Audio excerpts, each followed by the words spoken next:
मुख्यमंत्री भूपेश बघेल क्या कुछ कह रहे हैं, आइए सुनवाते हैं। इसके लिए बधाई।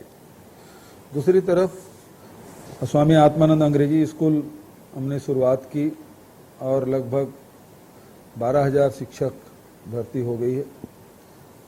अब 10,000 और शिक्षकों की नियुक्ति एक साल में होने जा रहा है, तो शिक्षकों की जो कमी है वो हम दूर कर रहे हैं।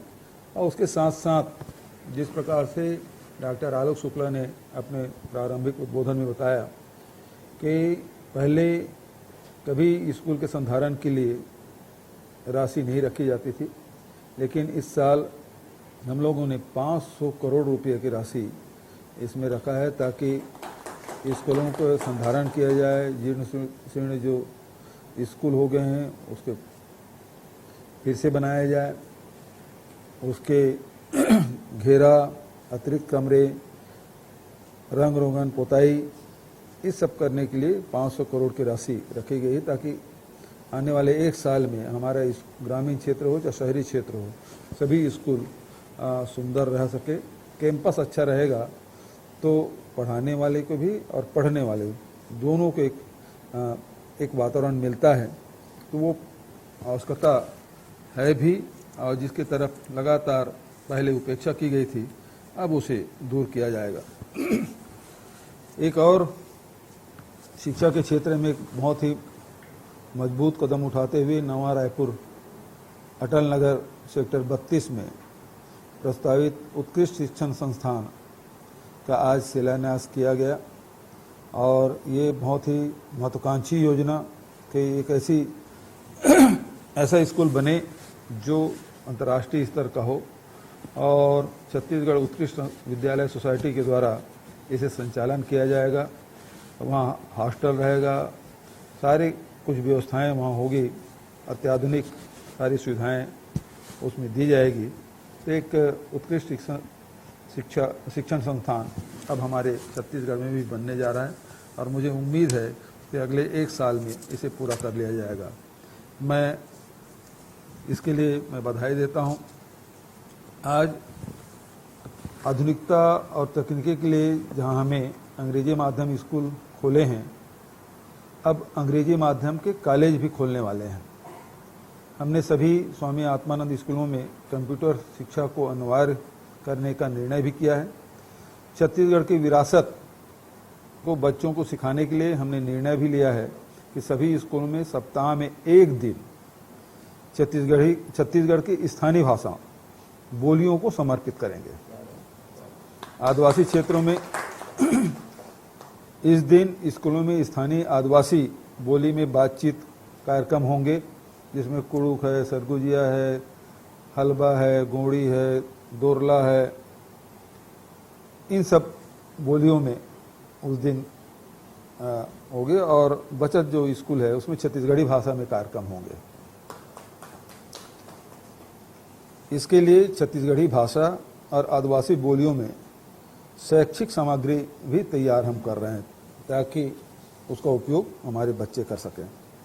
भारत के प्राचीन गौरव को पुनर्जीवित करने के लिए हम स्वामी आत्मानंद स्कूलों में भी संस्कृत के बेहतर शिक्षा व्यवस्था करेंगे, जिसमें हमारे बच्चे भारत के प्राचीन संस्कृति, साहित्य और कलाओं से परिचित हो सकें, ऐसे इसमें गर्व महसूस कर सकें।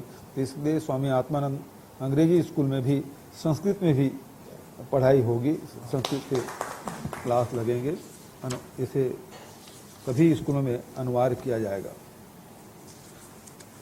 तो आज के दिन बहुत महत्वपूर्ण, और इसके लिए मैं सभी शिक्षकों को बधाई देते हुए हमें गोधन न्याय योजना के आज 51वीं बैठक, और जिसके बारे में बहुत विस्तार से हमारे कृषि मंत्री जी ने और हमारे अयाज तमोली जी ने जानकारी दी।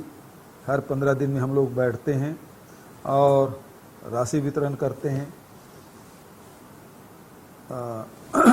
गोबर संग्राहकों को भी, और जो हमारे एसएचजी के महिलाएं हैं या कोठाओं समिति हैं उसके लिए राशि वितरण करते हैं। तो लगभग आज 5 करोड़ की राशि जारी किया गया, और ये भी जानकारी दी गई कि अब तक के जितने हमारे वर्मी कंपोस्ट बने हैं उसमें से अधिकांश वर्मी कंपोस्ट अब किसानों के माध्यम से वो खेतों तक पहुंच गया है। तो 15 लाख क्विंटल वर्मी कंपोस्ट खेतों में पहुंचा है। तो जो हम धरती माता कहते हैं, धरती की भी सेवा करना है और माटी पूजन हम लोग अख्ती के दिन किए थे, तो उसके दिशा में एक मजबूत कदम हमारी सरकार ने उठाया है और किसानों ने इसे हाथों हाथ लिया। बहुत सारी आलोचना होती है। पहले जब कोई भी कार्यक्रम हम लागू करते हैं तो पहले उसका उपहास उड़ाया जाता है, फिर विरोध करते हैं, बाद में स्वीकार कर लेते हैं। तो आज स्थिति वही है। पहले गोबर खरीदी हम जब कर रहे थे तो खूब उपहास उड़ाया गया, विरोध भी हुआ, लेकिन आज 3.5 लाख से अधिक किसान अपने खेतों में वर्मी कंपोस्ट डाले हैं और जो फसल खेतों में दिखाई दे रहा है, तो जिसमें वर्मी कंपोस्ट पर्याप्त मात्रा में डाला गया है, वहाँ अब यूरिया की ज़रूरत नहीं पड़ रही है। यूरिया डालने के लिए तरस रहे हैं किसान धान का रंग उतर ही नहीं रहा है, तो यूरिया कब डालें, ऐसी स्थिति। तो बताने का मतलब ये है कि अब किसान इस बात को देख भी रहे हैं, अनुभव कर रहे हैं और वर्मी कंपोस्ट सभी प्रकार के खाद्य के एक अल्टरनेटिव अरेंजमेंट है जिसका लाभ सभी हमारे किसान उठा रहे हैं। और मैं समझता हूँ व्यापक रूप से अभी तो हम 3.5 लाख किसान तक पहुँचे हैं। हमारे यहाँ 26 लाख किसानों ने रजिस्ट्रेशन किया है। वहाँ तक पहुँचने के लिए हमको और वर्मी कंपोस्ट की ज़रूरत पड़ेगी और इसलिए सभी गौठान समितियों से मैं कहना चाहूँगा और जिला प्रशासन से भी कि गोबर खरीदी में कोई लिमिट ना करें। जितना गोबर खरीद सकते हैं, जो बेचना चाहें उसे रोके मत, खरीदी करें और वर्मी कंपोस्ट जितना आपके पास टाँका बना हुआ है उसके हिसाब से आप उसकी व्यवस्था करें। टाँके का आवश्यकता और पड़े तो और बना लिया जाए, लेकिन गोबर खरीदी बंद नहीं होना चाहिए, रुकना नहीं चाहिए, लिमिट में नहीं बांधना चाहिए।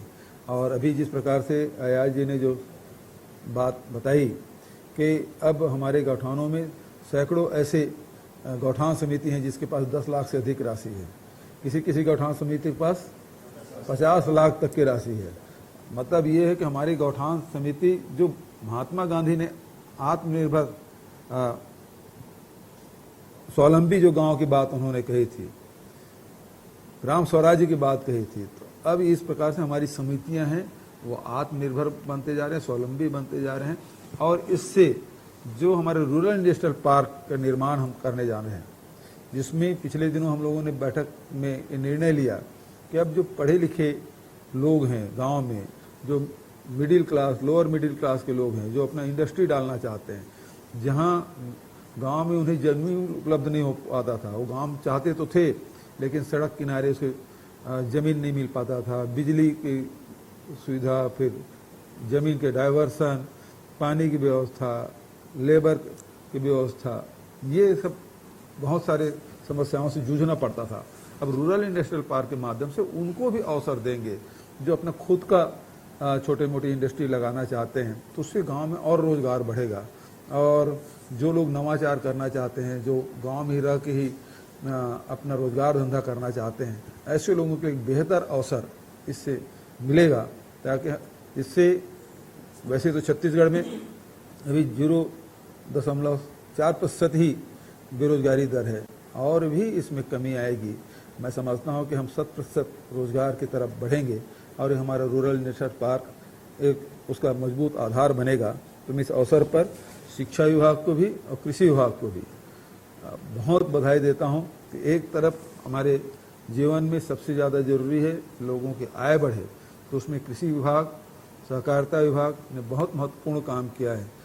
चाहे राजीव गांधी किसान न्याय योजना के माध्यम से हो, चाहे गोधन न्याय योजना के माध्यम से हो, चाहे भूमिहीन श्रमिक न्याय योजना के माध्यम से हो, चाहे वन विभाग के द्वारा जो लघु उपज संग्रहण कर रहे हैं, तो लगातार छत्तीसगढ़ के लोगों के आय में निरंतर वृद्धि हो रही है, उसके जीवन में बड़ा परिवर्तन आ रहा है। और उसके साथ साथ शिक्षा के क्षेत्र में एक जो लगातार हम लोग नवाचार कर रहे हैं और शिक्षा की गुणवत्ता में भी सुधार हो रहा है और लोगों को उतनी सुविधा हम लोग उपलब्ध करा पा रहे हैं जितने उसकी आवश्यकता है, उस हिसाब से एक वातावरण भी बनाने की कोशिश की जा रही है।